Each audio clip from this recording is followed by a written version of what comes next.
Hey, this is Jerry Visca, your Why guy and publisher of Defyeneurs, and welcome to the 2018 New Year launch issue. This is called Getting Real. It's everyday people like Cheryl Campbell of London who are getting real with their deeper why they're really here. Welcome, Cheryl. Thanks, Jerry. I'm so excited to be here.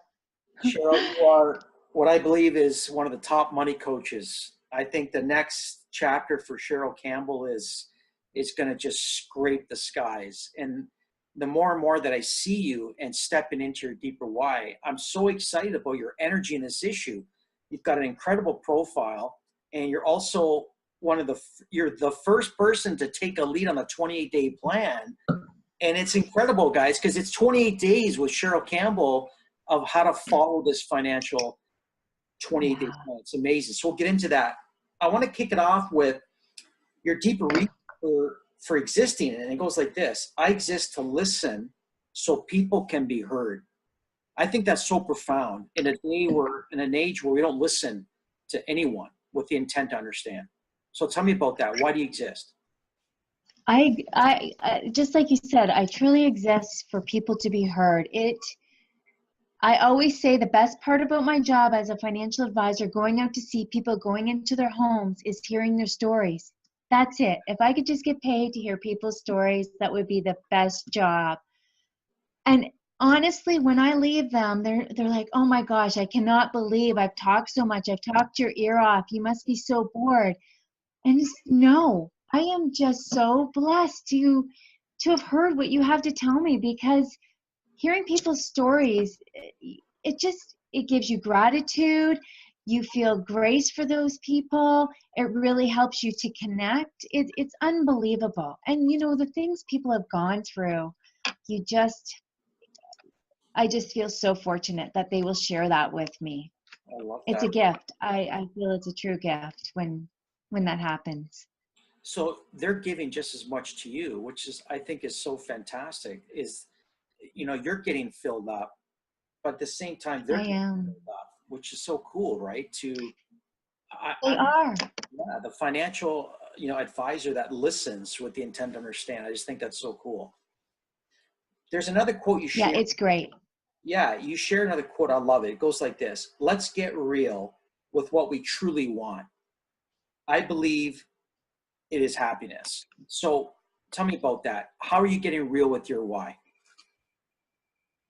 So what I really believe is happening is everyone is just trying to keep up with someone else. They're trying to keep up with their neighbor, with their colleagues, with their best friends. And it's not what they want at all. We really don't want to be running around like in this rat race, running our kids to 4 different activities, with the big mortgage, the big cars, the big everything. Let's get back to what we actually really want. We want to be happy.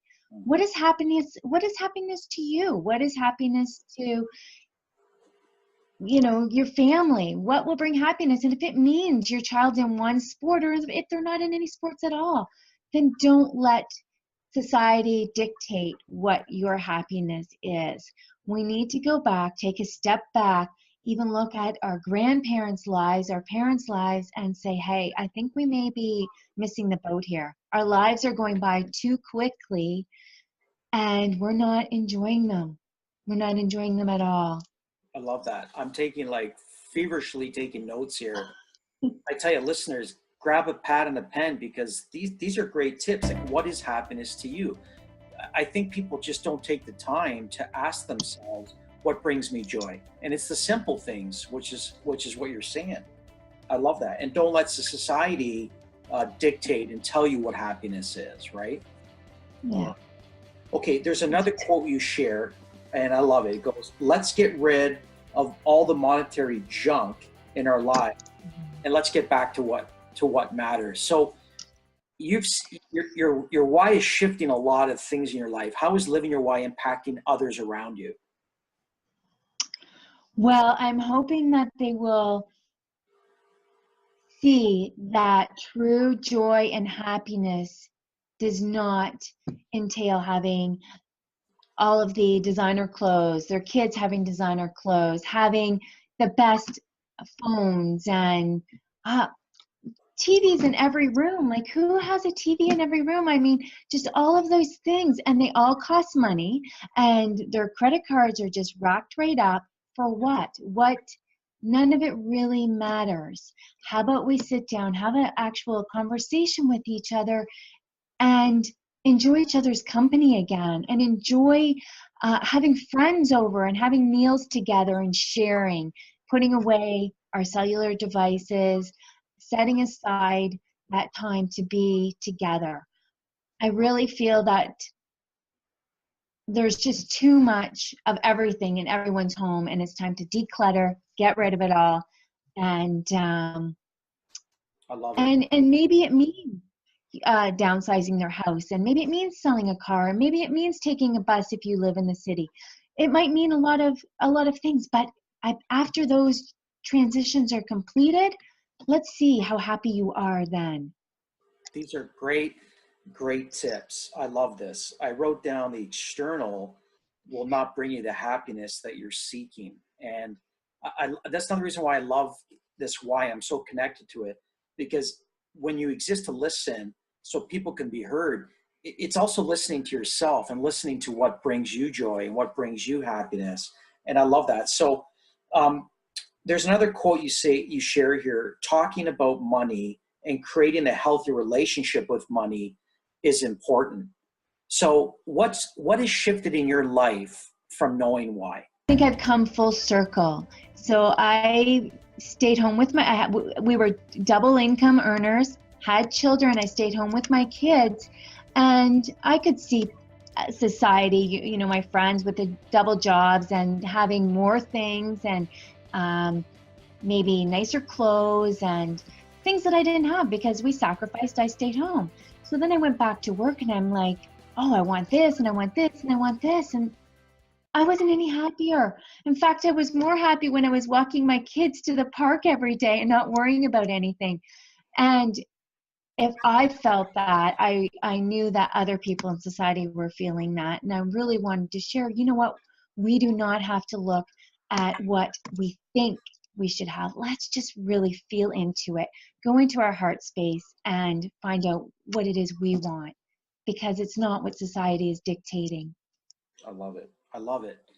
It reminds me of a quote that I share a lot. What do you decide what you want most, and take action and go get it. But it's this deciding. If until you decide what you want most, you won't be able to decide what that happiness is for you. And it's another reason I love this profile, and I love your approach as this money coach.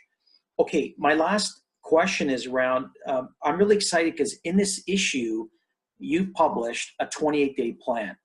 Tell me a bit about the energy of this 28-day plan.